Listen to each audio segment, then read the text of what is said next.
I want you to picture a moment of just genuine, really uncomfortable silence that settled over Washington not too long ago. Okay. It started when Senator Rand Paul, and this is a man who, practically prays to the altar of the free market, he looked at a deal his own Republican Party was brokering. Right. The administration was effectively arranging for the federal government to take a 10% ownership stake in the Intel Corporation. In Intel. Wow. Yeah. And so Paul looks around the room and he asks this simple, perfectly logical question. He says, if the government starts owning the means of production, isn't that just socialism? And that's when the silence hit. Complete silence. Yeah. It wasn't a debate. It was, that kind of awkward quiet you get when a relative says something just unforgivable at Thanksgiving dinner. Because he was right. He was right. The very party that spends every waking hour screaming about communist lunatics was right there, busy negotiating state ownership of private industry. A move that, it would make a Soviet central planner blush. But the irony, it doesn't just stop there. Not at all. Yeah. Because almost at the same time, you look across the aisle and you see the Democratic leadership publicly embracing these newly elected socialist mayors. Big photo ops. Right, celebrating them. And then days later, they turn around and overwhelmingly vote for a House resolution to formally condemn the horrors of socialism. The whiplash must be incredible. Watching this just distinct lack of self-awareness unfold, you realize something really strange is happening to the American political map. It's not that socialism is invading from the outside. It's that both parties, they've arrived at its doorstep at the exact same time. It's like two adulterers crashing into each other at the same seedy motel, both of them just furiously insisting they're only there for the free Wi-Fi. It's an ideological collapse. That's really the only way to describe it, pure and simple. Right. You just laid out the perfect evidence for it. It's a profound betrayal of the classical liberal principles that, really define American economic policy for decades. What principles are we talking about exactly? The core ideas. The idea that the state has to be limited, that market efficiency is king, and that, global free trade is the default setting, that entire consensus is just gone. Okay, but profound betrayal is a strong claim. A lot of people listening might argue, look, this is just normal political pragmatism. China is a threat, the climate is changing, so the state has to respond. Why call it an ideological collapse instead of just, say, a necessary pivot? Because the nature of the intervention has changed so fundamentally. And crucially, it's bipartisan. We're not talking about, some marginal tax adjustments here or a few new environmental regulations there. This is something bigger. Much bigger. We are seeing both sides converge on a type of state intervention that actively steers capital, that picks winners, and, like in your opening story, actually takes equity stakes in private companies. So the government is becoming an owner. Exactly. The classical liberal ideal was non-intervention. The state's job was to, set the rules of the game, not manage the game itself. But now both parties are basically fighting over who gets to hold the clipboard and direct the players on the field. So if the old map is gone, we need to understand this new territory. If the political extremes are somehow meeting in the middle, and that middle is defined by more state control, what's the technical term for this new economic orthodoxy? The term we really need to get our heads around is industrial policy, or, IP for short. Industrial policy. It sounds kind of old-fashioned, almost like something from the 1950s. It does, but it's back in a huge way. You can define it pretty simply as any government effort to promote the specific growth and competitiveness of particular domestic industries. The key word there is particular. So it's not just about boosting the economy in general. No, not at all. It moves way beyond broad macroeconomic stimulus like a general tax cut. IP is about selecting targets, think AI, semiconductors, clean energy, defense, critical minerals, and then using this massive toolkit to make sure they succeed. Okay, the toolkit. When we say that, are we just talking about giving out grants and subsidies? Is that what distinguishes this from old school corporate welfare? It's more than that. The tools are incredibly powerful and diverse. They do include direct subsidies, yes, but also things like strategic tax incentives, public R&D support, often in partnership with universities, and, this is a big one, targeted trade protections. Like tariffs and export controls. Exactly. Tariffs and export controls. What makes them so distinct is their intentionality. This isn't just the government saying, oh, there's a market failure, let's patch it. This is the government proactively engineering a specific industrial outcome that it decides is vital for, say, national security or maintaining global leadership. And this isn't just a U.S. phenomenon, right? This feels like a global trend, which suggests there's some kind of shared pressure point. That's absolutely right. These kinds of industrial policy interventions have been increasing exponentially across the globe, really since the 2010s. And it's particularly pronounced in high-income developed nations. And the main driver is? In almost every single case, the primary driver is geopolitical competition. So it all comes back to China. It largely does. I think if you had to pinpoint the moment the philosophical switch was thrown here in the U.S., it was probably 2017. That's when the official national security strategy labeled China a strategic competitor. And that one phrase changed everything. It was the political permission slip everyone needed. Once China stopped being just a commercial rival and became a strategic competitor, the entire playbook had to change. You can't just rely on Adam Smith's invisible hand when your main competitor is using the state's very visible fist. So economic security becomes the new mantra. Right. And the pursuit of that, making sure your supply chains are resilient, that you have technological superiority, that suddenly requires state action. It provides the perfect national security rationale to just throw out decades of free market doctrine. And this is where, for me, the ideological betrayal becomes clearest. The Republican Party, a party that once, deified Ronald Reagan, is now practicing a form of state interventionism that looks exactly like the kind of central planning they spent half a century condemning. It's a massive contradiction. We're seeing them abandon that core principle of non-interventionism, the belief that the state should never favor specific industries or firms. They're also abandoning free trade. Completely. The commitment to pure market efficiency and open global trade is being replaced by a focus on national resilience and self-sufficiency, even if it means things are more expensive.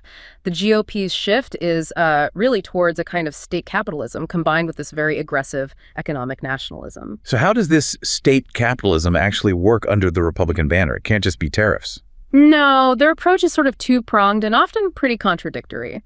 On one hand, you see this aggressive push for deregulation. They'll sign executive orders like the Unleashing Prosperity Through Deregulation 1, which mandates agencies to remove old rules before adding any new ones. That's the classic free market side of the party. Right, the market slimming aspect. But at the exact same time, they're exerting this heavy, very personalized control over specific companies that they deem strategically important. Which brings us back to that Intel deal. Yeah. Let's dig into that a little more because it really goes right to the heart of Rand Paul's question. Is this socialism? It really does. The specifics are fascinating. The Treasury Department was discussing the terms for providing these massive subsidies under the GPS Act. And reports started surfacing that the government wasn't just giving them money, it was considering taking a 10% preferred equity stake in Intel. And that distinction is important. Preferred equity. What does that actually mean? It's a critical distinction. Preferred equity means the government doesn't just own a slice of the company like a regular shareholder. It usually comes with specific, powerful rights. Like things like veto power over certain strategic decisions, maybe mandatory board representation, or prioritized repayment if the company gets into trouble. It means the state gains a direct voice in management. That's a huge departure from just providing a loan or a grant. So the goal isn't just to help Intel build a few factories here in the U.S. No. The goal is to institutionalize government oversight and control inside the firm itself. Exactly. And it gets even more transactional from there. We saw other reports about intense pressure to renegotiate the terms of the CHPS Act subsidies, specifically trying to get rid of the requirements for using union labor and providing on-site childcare facilities. So they wanted the government money, but not the social policies that came with it. Precisely. And that's not a philosophical move against subsidies in general. It's an attempt to keep the government's financial involvement, but strip out the political mandates favored by the opposition. It really signals that the state's involvement is all about transactional bargaining, not just, high-minded economic development. And the nature of this control, it sounds less like some sort of disinterested economic management and more like outright political punishment and reward. You mentioned that some observers were starting to use the word authoritarian when it came to industry. That observation comes from the perceived use of government power to, and this is a quote, invade corporate boardrooms. Wow. Yeah. This means the state demanding specific staffing changes, threatening punitive regulatory action against companies whose executives criticize the administration, or, leveraging government contracts to demand political compliance. So it turns the whole economic relationship into a kind of patronage system.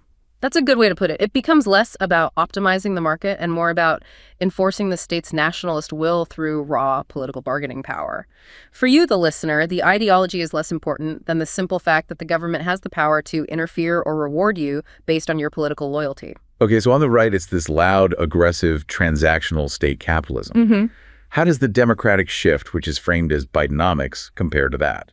The democratic shift is just as dramatic, but it's quieter. It's cloaked in the language of investment, sustainability, and fairness. It's characterized by these massive direct funding initiatives that are channeled through very complex regulatory mechanisms. They're not shy about calling it what it is, though. No, not at all. Former administration officials have openly called this a modern American industrial strategy that's designed to provide a public backbone for the entire economy.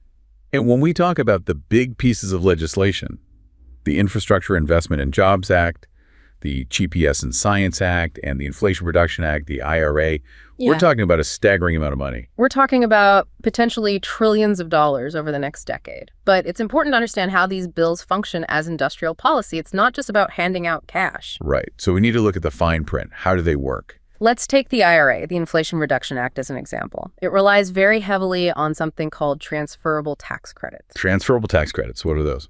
Instead of a direct subsidy, cash the government hands over, these are highly valuable tax credits for clean energy projects. But the critical part is that these credits can be sold to other profitable companies. So they become a liquid asset. Instantly monetizable. The government is essentially saying, look, if you build solar panels in the U.S. and you use U.S. steel to do it, the tax code will give you an advantage that is immediately liquid. You can sell it for cash tomorrow. So the government isn't just funding the industry.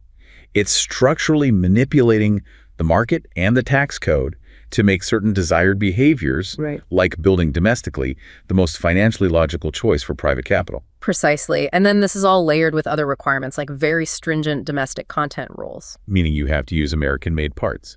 Right. Mandating that components or raw materials for these subsidized projects have to be sourced from the U.S. or, from allied nations. These rules actively steer trillions of dollars of private capital into very specific geographic locations and supply chains.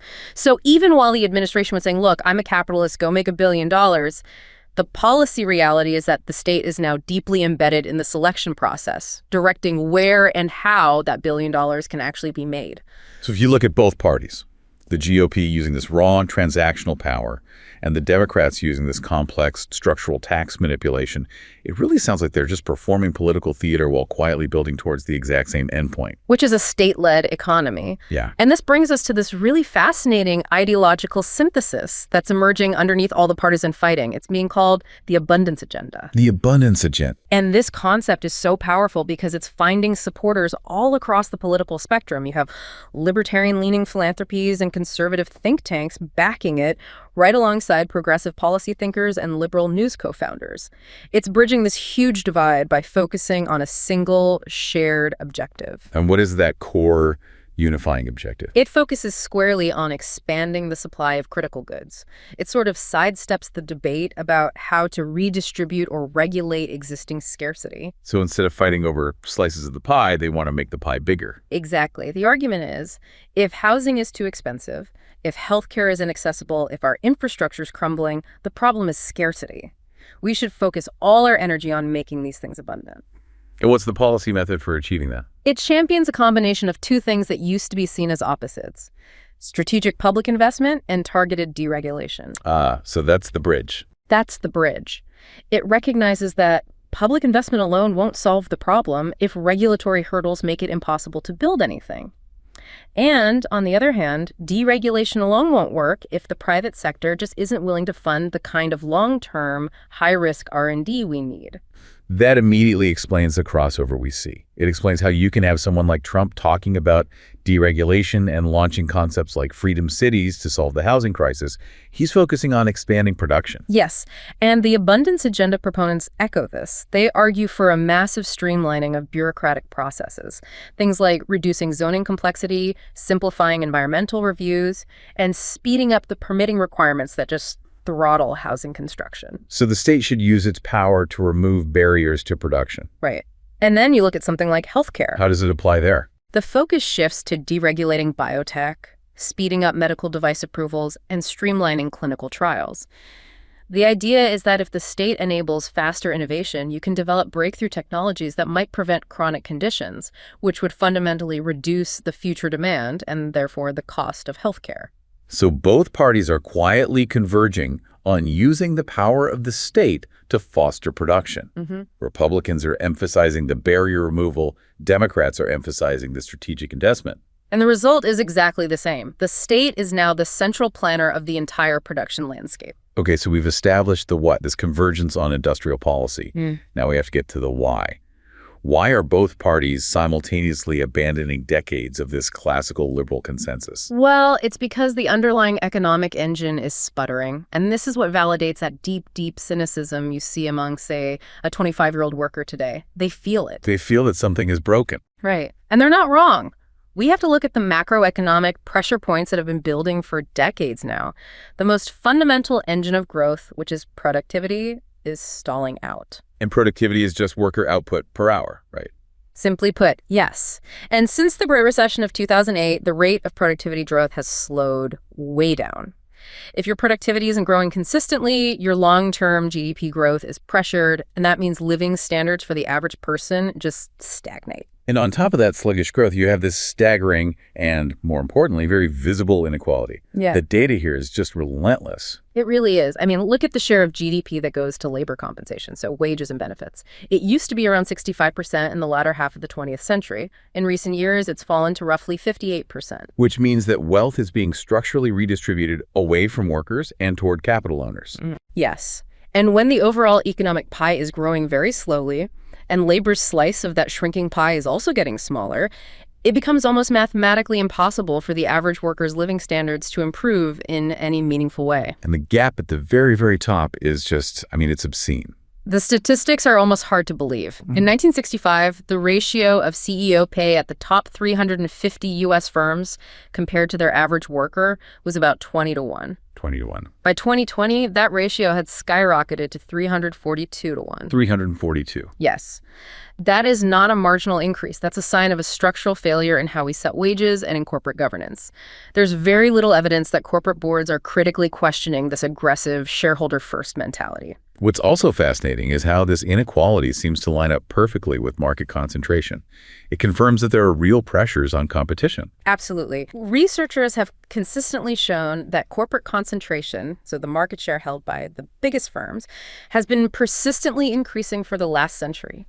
And it's especially pronounced in industries that have high technological intensity and require huge fixed investments. Like tech and pharma. Exactly. The centralization of capital and market power just reinforces wealth aggregation at the very top, and it puts constant downward pressure on wages and opportunities for smaller, more innovative firms to break in. So all of these internal economic pressures, stagnant productivity, rising inequality, market concentration, they're all happening under the shadow of this massive looming threat that really underpins the cynicism. And that's the ballooning national debt. This is maybe the most obvious sign that the classical liberal model of fiscal discipline was abandoned a long, long time ago by both parties. It's the ultimate measure of the breakdown of that discipline. The U.S. public debt level is now at 98% of GDP. That's the highest it's been since the immediate aftermath of World War II among developed nations. And it's the trajectory that's the scary part. The trajectory is what's truly terrifying.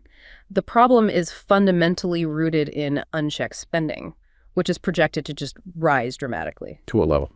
Well, government spending is projected to climb from its historical average of around 21% of GDP to nearly 25% of GDP by 2034. And, Even if you were to repeal every single major tax cut from the last 20 years, it wouldn't fundamentally change this long-term debt trend. So it's a spending problem. It's a spending problem. The Nonpartisan Congressional Budget Office projects that the debt will soar to 122% of GDP by 2034. That is just an enormous structural burden that restricts all of our future political and economic choices. Let's explain the technical concept here, because high debt isn't just a number on a balance sheet. How does it actively damage the economy for you, the listener? We hear the term crowding out private investment. What does that actually mean? It's a pretty straightforward concept. When the government runs these huge deficits, it has to borrow heavily by issuing treasury bonds. This increases the total demand for loanable funds out there in the financial markets. So the government is competing for money with everyone else. Right. And according to basic economics, when demand for borrowing goes up, the price of borrowing, the interest rate, also goes up. Higher interest rates then make it more expensive for private companies to borrow money for productive investment. Like building a new factory, or buying new machinery, or hiring more R&D staff. All of that. So the government's spending effectively competes with and displaces or crowds out that potentially more productive private sector spending. And the long-term effect of that? Well, it leads to a smaller overall capital stock in the private economy, which eventually means slower productivity growth.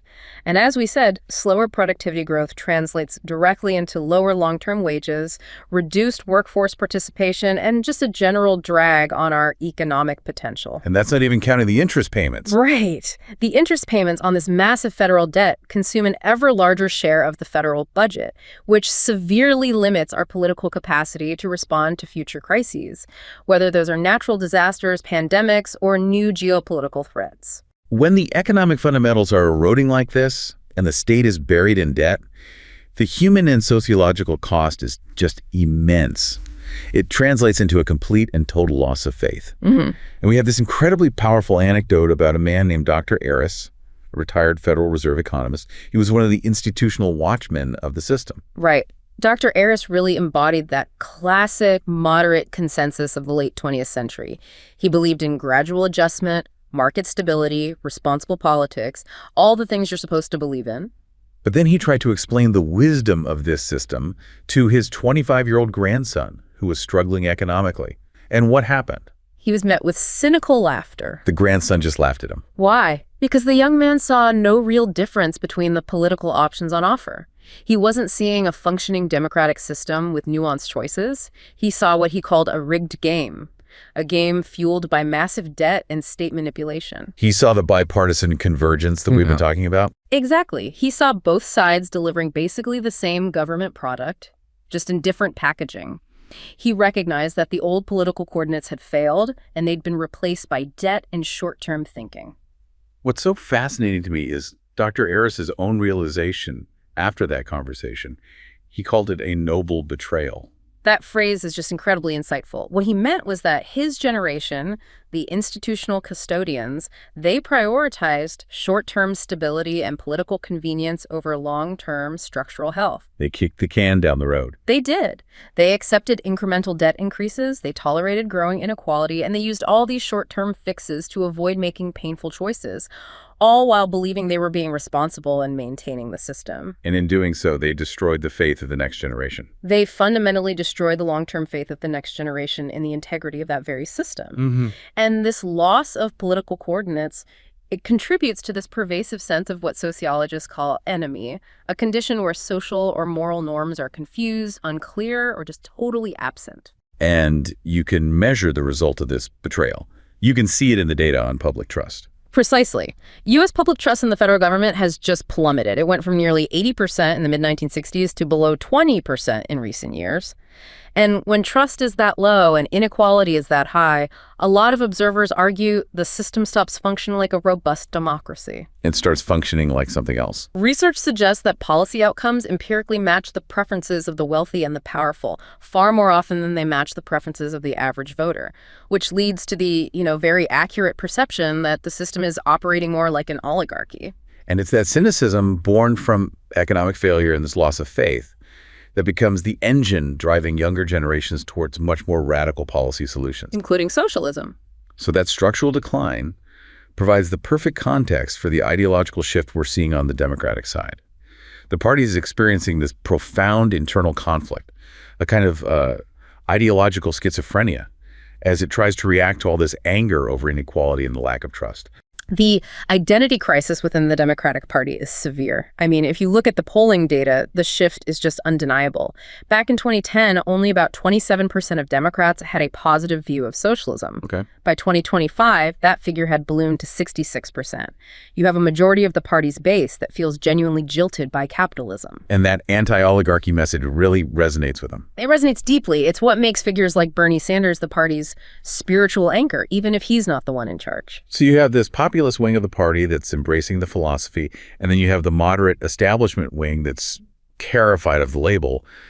And that split was just perfectly crystallized during that House resolution to condemn socialism. Oh, it's a perfect display of the internal contradiction. Yeah. You have the populist wing pushing for policies that are, for all intents and purposes, democratic socialism, universal health care, massive state investment, wealth taxes. And at the same time, you have the moderate establishment who are worried about the toxicity of the socialist brand in swing districts, overwhelmingly voting to formally condemn the concept. What was the number? Something like 40% of House Democrats voted to condemn it. I believe so, yes. And that just highlights this massive, maybe unreconcilable split. The party is completely torn between its progressive populist base, which is fueled by this economic alienation, and its moderate technocratic wing, which is just focused on maintaining political viability within the existing system. So they're trying to manage the political consequences of this radical policy shift, while at the same time disavowing the philosophical origin of that shift. It requires immense doublethink, and it contributes to this general sense of political confusion and chaos that we're all observing. But this implosion isn't just about economic policy or, voting records. It's tearing at the social fabric itself. The progressive wing's rapid embrace of identity-affirming policies and its rejection of traditional institutional norms, that's creating a kind of fragmentation that alienates a lot of their traditional allies. We see this playing out perfectly in that anecdote about Sarah, the history teacher. I mean, you can just picture her in the faculty lounge. She's a lifelong liberal, probably a union member, someone who deeply believes in social justice. A traditional Democrat. Exactly. And yet she found herself becoming an outcast, a pariah, simply because she defended what she saw as these foundational institutional values that are necessary for a society to function. And what were these radical values she was defending? Objective truth in the curriculum and the value of punctuality, things that would sound utterly, completely uncontroversial to generations past. And what was the reaction? She was shouted down by her younger colleagues. They argued that these standards, punctuality, objective assessment, linear history, that these were actually oppressive structures inherited from patriarchal colonial systems. And so they needed to be dismantled. Dismantled, yes, in favor of what they called identity-affirming assessments that would prioritize feeling and lived experience over any kind of universal standard. This really illustrates what's called the classical liberal functionalist view of society. Can you explain why this rejection of common sense standards is seen as so destructive from that perspective? Sure. The functionalist argument is pretty straightforward. It says that institutions like schools or the military or the civil service, they exist to transmit the necessary skills and shared values, the common sense glue that prepare individuals for the demands of the complex real-world economy. So punctuality isn't oppressive, it's just necessary if you want to run a business. Or a hospital or anything. Punctuality is necessary for collaborative work. Objective assessment isn't racist. It's necessary for maintaining quality control in engineering or medicine. You want the person who designed the bridge to have passed the test. So by prioritizing these identity-affirming assessments over traditional standards, they're effectively dismantling the very mechanism that prepares people for the real world. And, maybe more dangerously, they are fragmenting social cohesion. When the focus shifts to prioritizing these constantly evolving identity definitions over a shade language of values and competence, you start to alienate your traditional allies. People like working class voters, traditional liberals, immigrants who actually value institutional stability. All of them.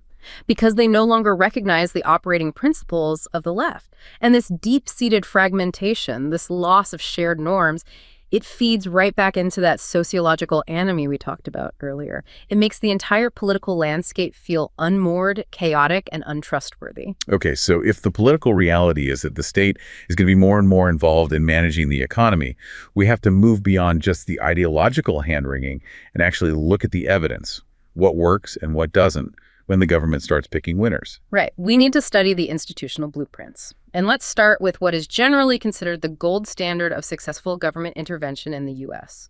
And that's DARPA, the Defense Advanced Research Projects Agency. Why is DARPA the benchmark? I mean, it was established during the Cold War. It had a very clear existential threat as its mandate. That mandate is absolutely key. Its mission was and is high-risk, long-term, basic scientific research aimed at achieving transformational change for national security.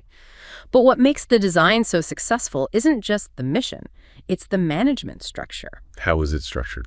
DARPA operates with a very small staff, only around 220 government employees.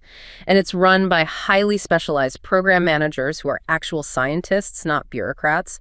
And they typically only serve short 3 to 5 year terms. And what kind of autonomy do these program managers have? Significant autonomy. They are empowered to select promising R&D investments. They manage these diverse portfolios of projects, and this is the most critical part, they are granted a very high tolerance for failure. So they're allowed to fail. They're encouraged to take big risks, which means failure is expected. If a project is clearly not working out, the manager can cut the funding quickly and efficiently without any fear of losing their job or facing political blowback. And that ability to prune unsuccessful projects rapidly, that's a feature that's totally absent in most government bureaucracy. Almost completely absent. And it's essential for high-risk innovation.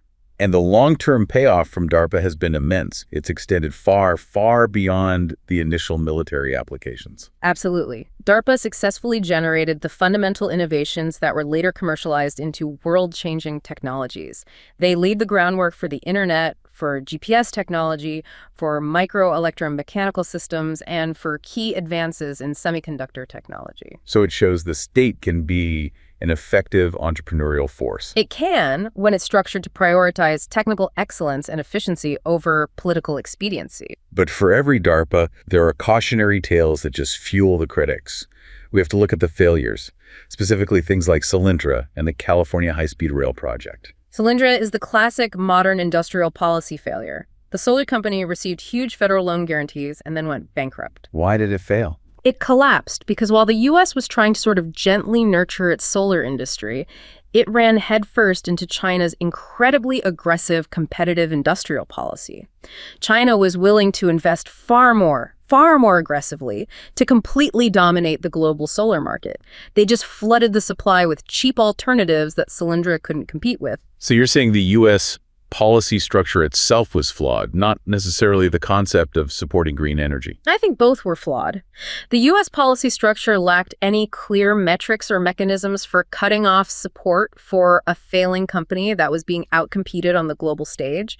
Once a political decision is made to back a firm, it becomes almost impossible to walk away. Which is the exact opposite of the DARPA model. The exact opposite. And then you have the California High-Speed Rail, which just embodies the political cost of trying to please too many masters at once. Right. The efficiency challenges there are legendary. Cost overruns, chronic delays, a constantly shifting timeline.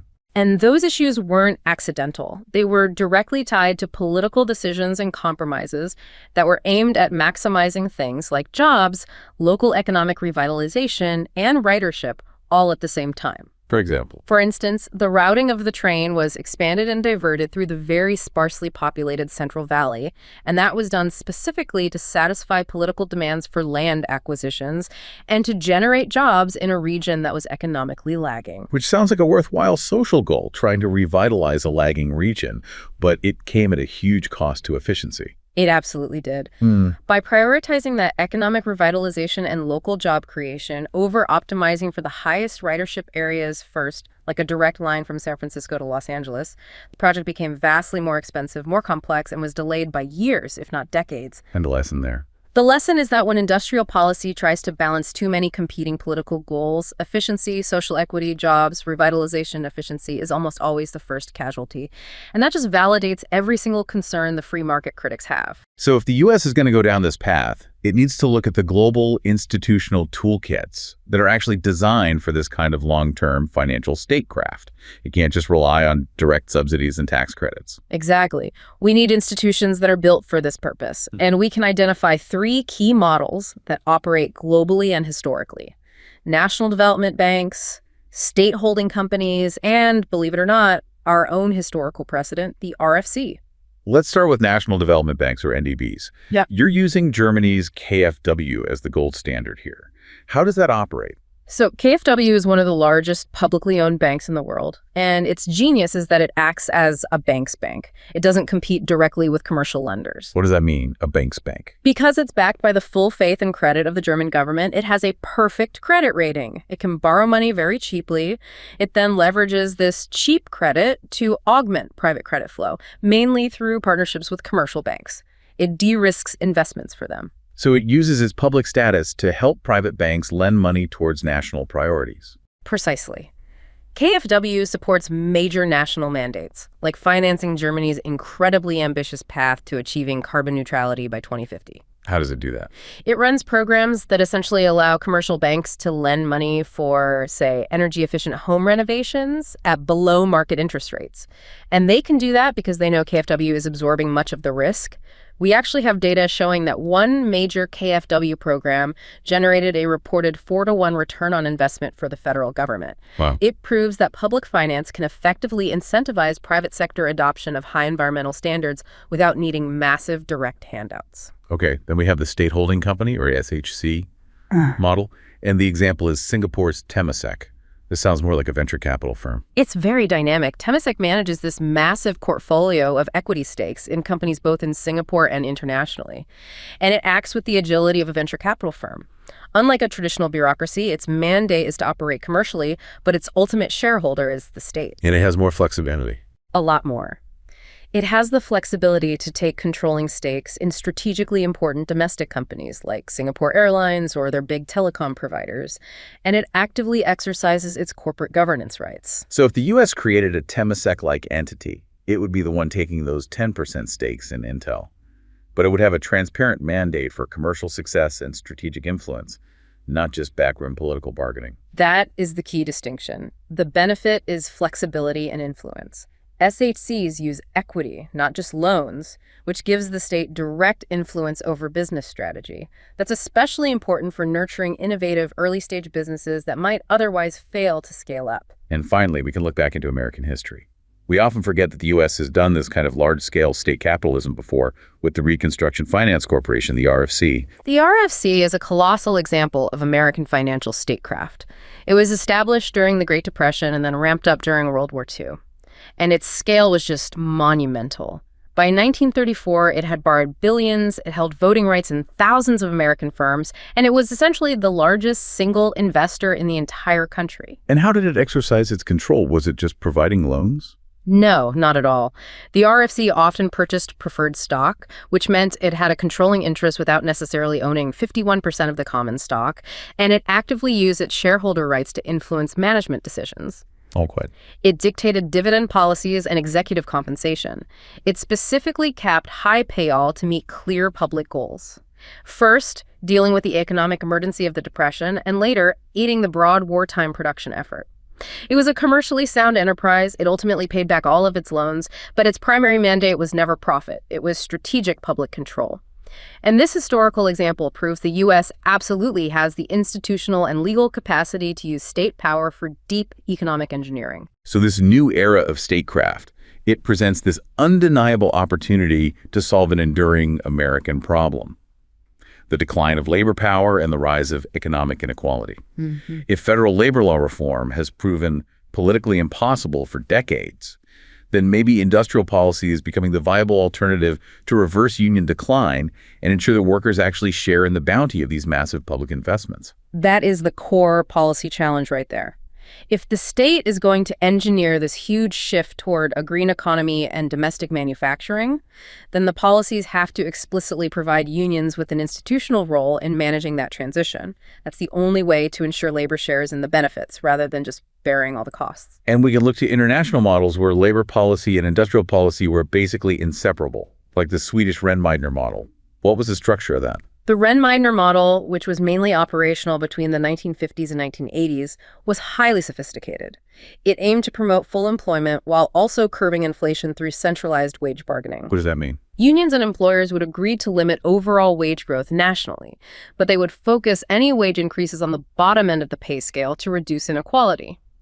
But the critical part was that the policy expressly favored efficiency and capital concentration in highly competitive export-based industries. It explicitly picked winners and losers among firms. So the state and the unions accepted that some less efficient firms would fail because of this push for efficiency. Yeah. What was the labor component for the workers who were displaced by that? This is the genius of the model. They had what they called active labor market policies, or ALMPs, and unions were given a central institutional role in managing the transition for displaced workers. Now, They were tasked with administering supplementary unemployment benefits, comprehensive retraining programs, and very sophisticated job matching services. The state used the union structure as the institutional vehicle to help workers transition rapidly to higher productivity, higher wage sectors. that ensures that labor is a partner in the transition, not just a victim of it.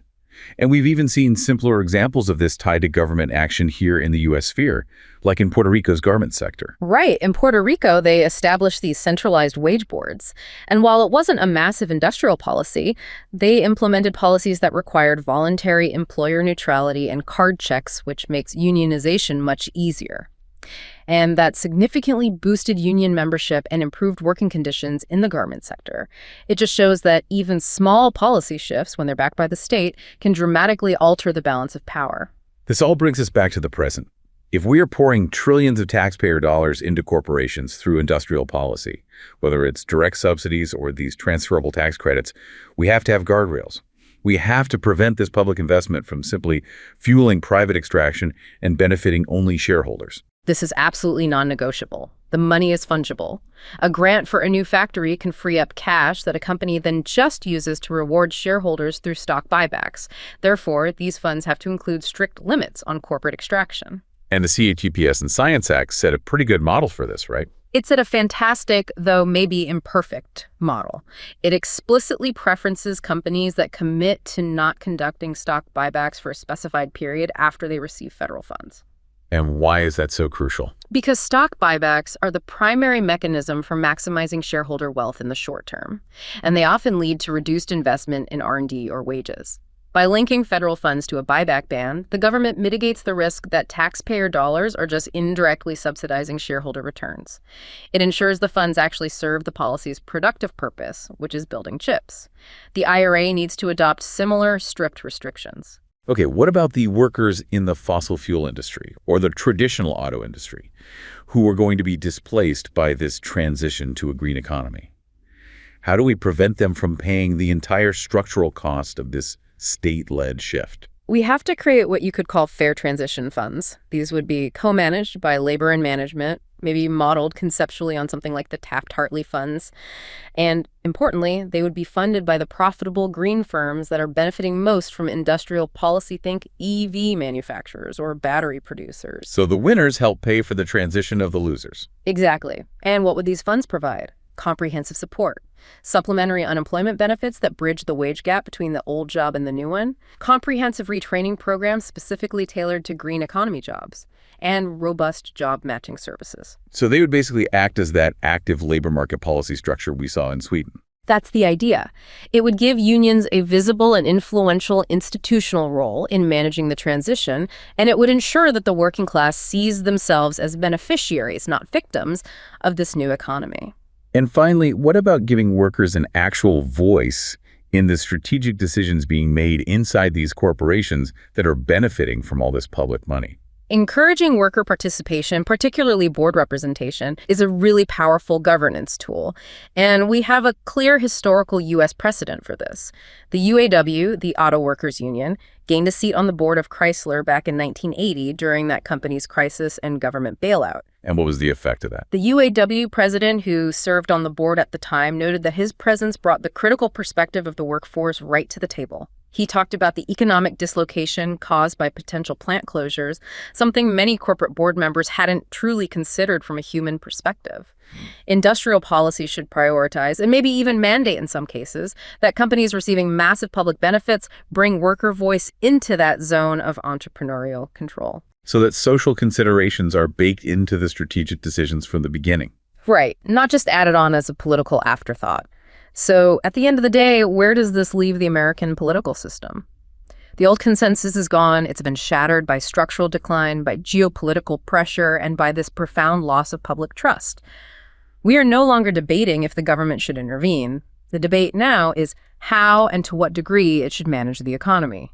And so we have the Republican right practicing this very blunt form of state capitalism, dressing it up as America First economics, all while denouncing socialism and simultaneously negotiating corporate equity stakes and trying to dictate corporate staffing. And then you have the Democratic left, which is flirting openly with democratic socialism. They're embracing the policies of the Scandinavian model, while its establishment is struggling to manage a rapidly fragmenting social base and the political toxicity of that socialist label. So both parties are engaged in this fierce, almost cynical contest to see which one of them can be more successful at implementing government intervention. And in doing so, they're fundamentally abandoning the classical liberal principles that govern the nation for a century. The irony is, it's profound. The U.S. political system is discovering that everything it spent decades denouncing might just be everything it needs to respond to the challenges of the 21st century. The tragedy, though, remains with the working class. They're the audience for this grotesque ideological spectacle. They're claimed by both parties but consistently betrayed by the system. They will likely end up bearing the cost of this convergence, whether it's through higher prices or higher taxes, or just the slow, painful realization that they've been sold the exact same government product in different partisan packaging, with the fundamental structural issues of debt and inequality remaining completely unresolved.